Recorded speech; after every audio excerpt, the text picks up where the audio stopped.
Chairman just said the Trump DOJ was political and went after their opponents. Are you kidding me?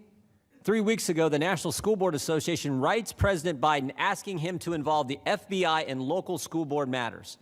5 days later, the Attorney General of the United States does just that, does exactly what a political organization asked to be done.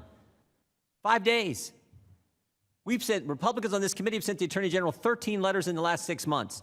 Takes weeks and months to get a response. 8 of the letters, we've got nothing. They just gave us the finger, said, we're not going to get back to you. And all our letters were actually sent to the Attorney General. Here's a letter sent to someone else asking for a specific thing to be done, and in 5 days, the Attorney General does it. Here's what the October 4th memo said. Quote, I'm directing the FBI to convene meetings with local leaders. These meetings will open dedicated lines of communication for threat reporting. Dedicated lines of communication for threat reporting. A snitch line on parents. Started 5 days after a left-wing political organization asked for it. That's not political. I don't know what is. Where's the dedicated lines of communication with local leaders regarding our southern border? Something that, frankly, is a federal matter.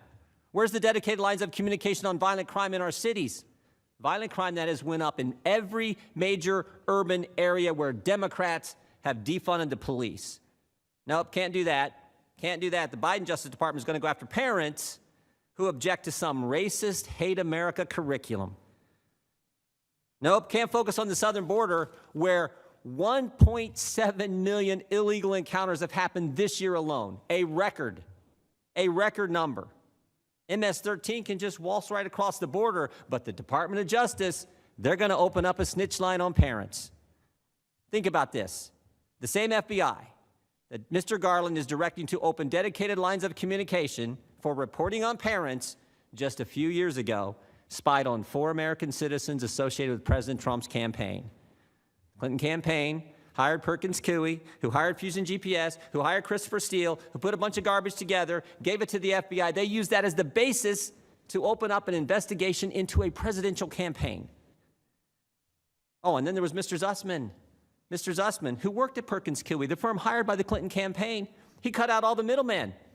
He just said, I'm just going to go directly to the FBI, and not just anyone at the FBI. Who'd he go to?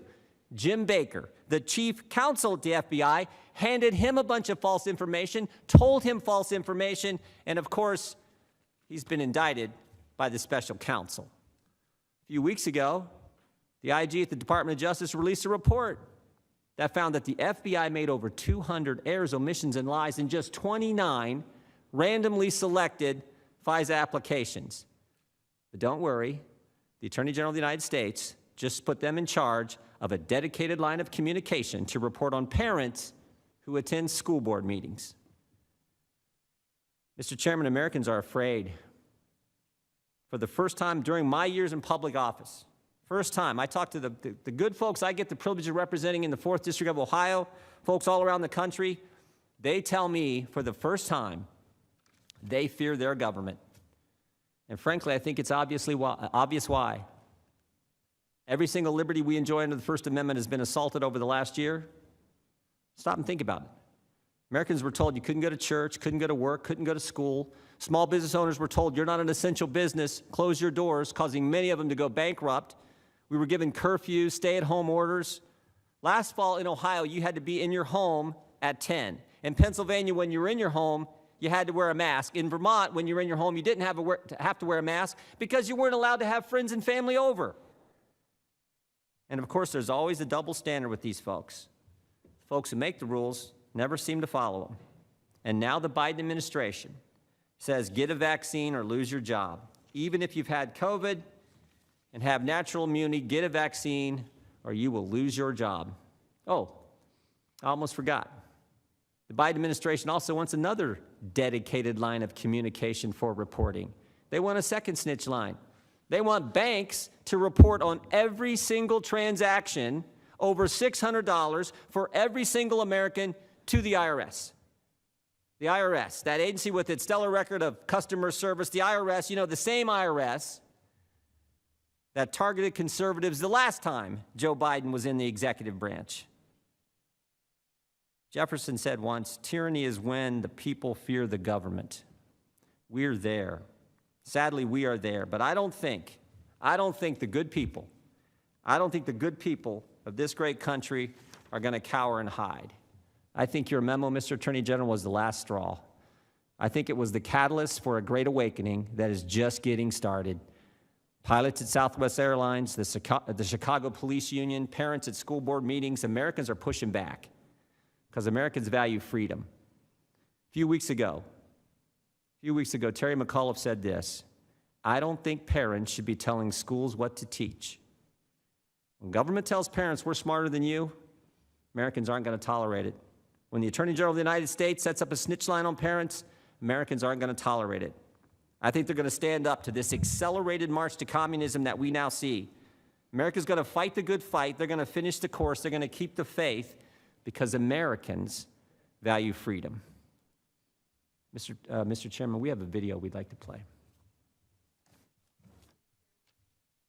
Mr. Chairman. We have a video we'd like to play. Mr. Chairman, Ms. Dean, I what object. purpose does Ms. Dean seek recognition? I object. I'm reserving my right to object to the video. Why would May I you? inquire as to whether the gentleman has followed the Judiciary Committee's AV protocol by providing 48 hours notice to the committee's clerk that he was going to use a video? We provided notice. Well, first of all, there's no 48-hour rule. It's not in the committee rules. Second, we did let the committee staff, the majority, know that we had a video, and we gave the video to him this morning. Responding to the gentlelady's request, he did not. He did not supply the 48 hours rule. 48 hours notice required by the rule. Mr. Chairman. Then I insist on my objection. Having failed to follow the bipartisan protocol, I insist on my objection. An objection has been heard. The video will not be shown. I appeal the ruling of the chair.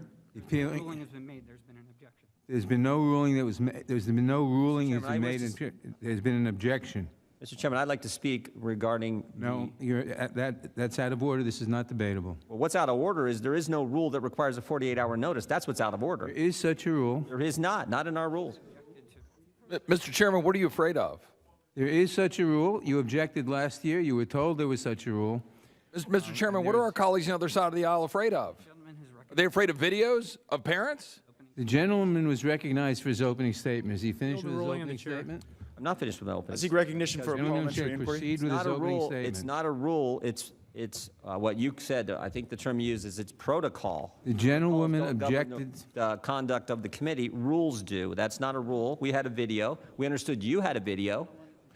I seek recognition for a parliamentary inquiry. Gentlewoman objected because you failed to follow the rule. Her objection is sustained. Mr. Chairman, I seek Does the gentleman have anything else? I seek We had a recognition for a parliamentary inquiry. We had. Yeah, I'll yield back in just a second, and particularly if you're going to recognize gentleman Mr. yields back? No, I haven't yielded back yet. I said I will in a second. It's a video about parents at school board meetings, moms and dads speaking at school board meetings, and you guys aren't going to let us play it? It will not be an objection has been heard that you failed to give the 48 hours required by the rule, and therefore What will not rule? be heard. Mr. Chairman, what rule? You have to cite the Parliamentary rule. inquiry, what rule? Please present the rule. In the case of audio-visual materials under the leadership of my predecessor, Chairman Goodlatte, a Republican, the committee developed a written protocol for managing the use of audio-visual materials in our hearings. Written protocol. This protocol simply requires members to provide 48 hours notice they are going to use audio-visual materials. Until recently, this protocol was not controversial. It was a helpful tool we used to manage hearings and make sure videos played properly. The gentlewoman has objected to the materials because the gentleman did not provide the agreed-upon 48 hours notice. Playing audio-visual materials during a committee hearing is the equivalent of introducing printed materials into the hearing record. In the normal course of business, we do not object to each other's requests, but members have the right to object if they so choose, and an objection has been heard. Mr. Chairman, did we ever vote on that? That's a clever written statement, but a Gentleman was recognized protocol for is his not a opening rule. statement.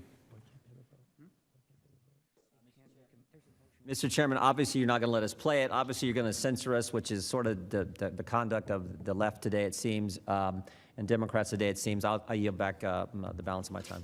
Gentleman yields back. A point of order. Gentleman will state his point of order.